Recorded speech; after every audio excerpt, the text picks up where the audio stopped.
Welcome to Blessed on Two Wheels. Blessed on Two Wheels is dedicated to motorcycle safety, educating the public on safe riding techniques, motorcycle safety devices, rider safety gear options, and motorcycle insurance. We attempt to support families of fallen motorcycle riders who have tragically lost their lives. Welcome back to Blessed on Two Wheels. I'm Dennis. And I am Nestor. Hey, Nestor. Before we get started, we'd like to thank one of our sponsors, the Motorcycle Safety Lawyers. Motorcycle Safety Lawyers specialize in representing victims of motorcycle accidents, offering free services like insurance policy reviews and free case evaluations. Give them a call at 1-800-500-9000.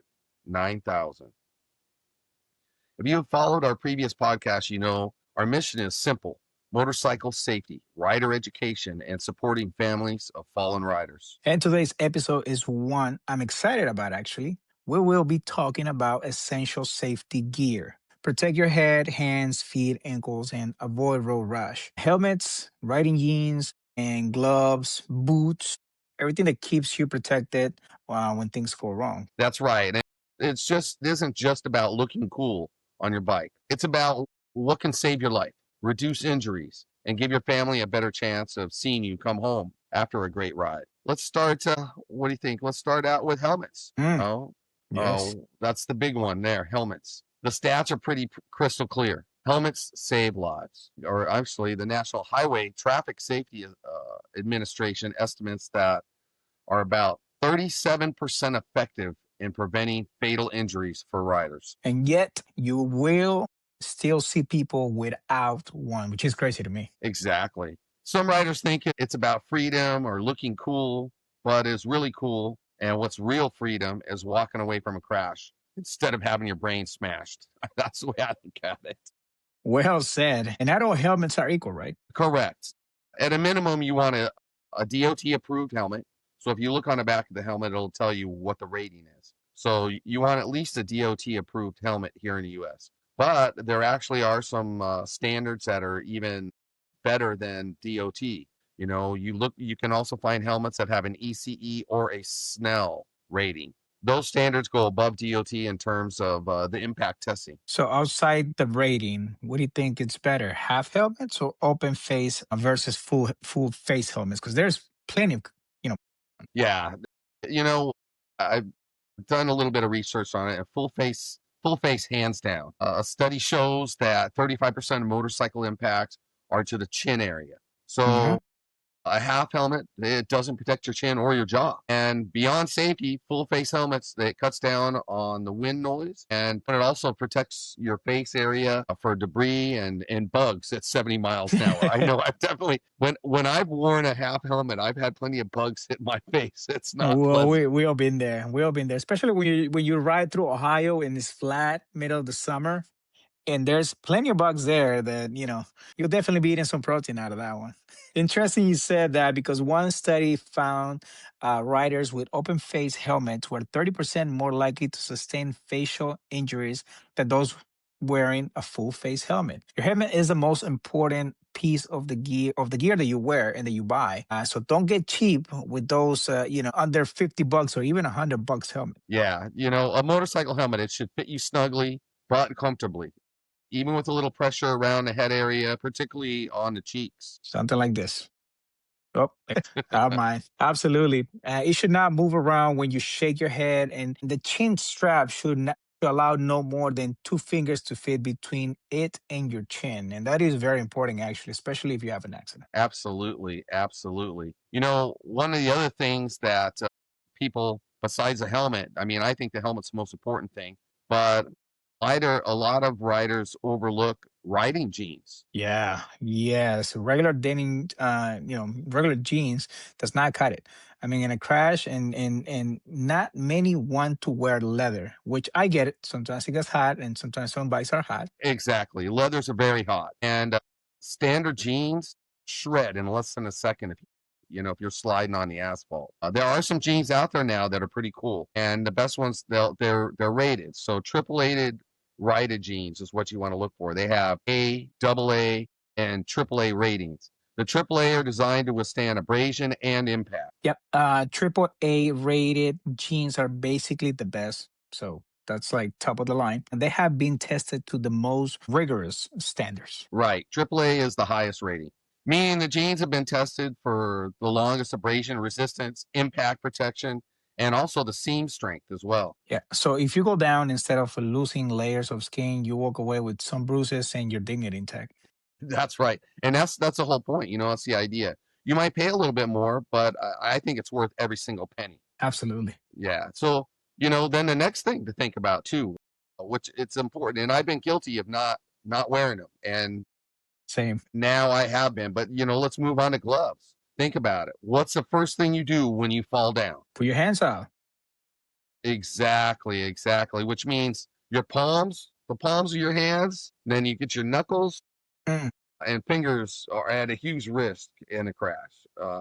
Quality riding gloves with knuckle armor and abrasion resistance can definitely save your hands. Yeah, and once you mess up your hands, your whole quality of life is affected.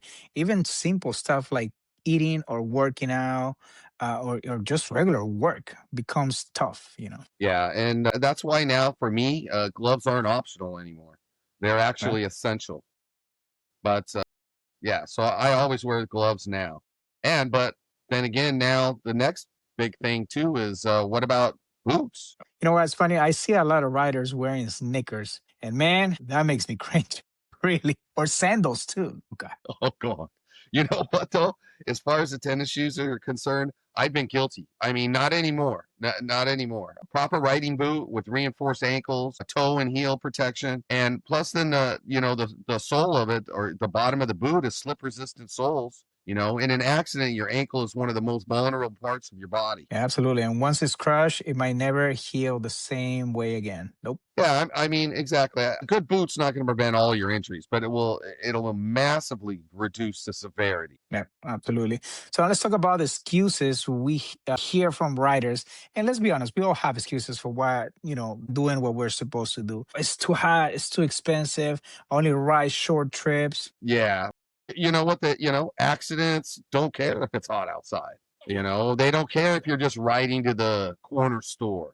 Hmm. Most accidents actually happen close to home. Yeah, and a very low speed as well. And as far as costs, I mean, you either pay for gear now or you pay for your medical bills later. I mean, Exactly. And with modern gear, there are plenty of breathable, affordable options. There's actually no excuses anymore. absolutely. So it's time to talk about our sponsor. If by chance you ever do end up in a motorcycle accident, give our sponsors a call. The motorcycle safety lawyers specialize in representing victims of motorcycle accidents. You can reach them at 1-800-500-9000. So, hey, Nestor, you and I, we've been riding for a long time, and we both ride in a club, with 10,000 or more members. So, both of us have plenty of stories. Absolutely. We have lots of good, fun stories, but unfortunately, we also have sad stories as well. Yeah, unfortunately. Well, some of our sad stories, though, still end up having some good endings. That is true. Well, we both know a rider that laid his bike down at 45 miles an hour. I mean, that's a sad story. But the benefit to him, too, the good side of this is that he was wearing AAA rated jeans and a full face helmet. And he walked away with just some bruises and, a sprained wrist, and that's it. And if he's been in a regular jeans and no helmet, if he was in some regular jeans and no helmet, that could have been his skin graft and brain trauma, honestly. Exactly. Gear makes a difference between a story you tell and a tragedy your family is left with to live with. Yeah, absolutely. And that's why we push this message, really, because we've seen what happens on both sides. So, what should riders listening do? you know, Start with the basics. I mean, we all get it. I mean, it's not cycle gear is not cheap, and we're gonna be honest about that. But at least good helmet, good decent gloves, boots, maybe add a little triple A rated jeans when you can. I mean, it's all about improving, not just go all out in your first ride. You have to eventually upgrade to what is going to be more safe for you. Yeah, don't buy just for the style. Check the safety ratings. Look for AAA rated jeans. Look on the helmets. See if they make sure that they're at least DOT standard. And if you can find Snell or ECE rated helmets, then go that route. And make sure your gear actually fits. A $500 helmet that doesn't fit properly is worse than a $200 helmet that does fit. Yeah, that is true. So we discussed a lot about safety gear. That's going to wrap up today's episode of Blessed on Two Wheels. We went deep into helmets, AAA rated jeans, gloves, and boots. The actual essentials for riding gear. And if you take nothing else away, remember this: the road is unpredictable, and we all know that, especially if you have done some motor touring. Gear does not prevent accidents, but it can prevent tragedies. Absolutely. Next time we'll talk about extra lighting for riding safety. Until then, ride safe, gear up, and honor those who can't ride with us anymore. Keep the rubber side down. And the ride in memory of those who can't.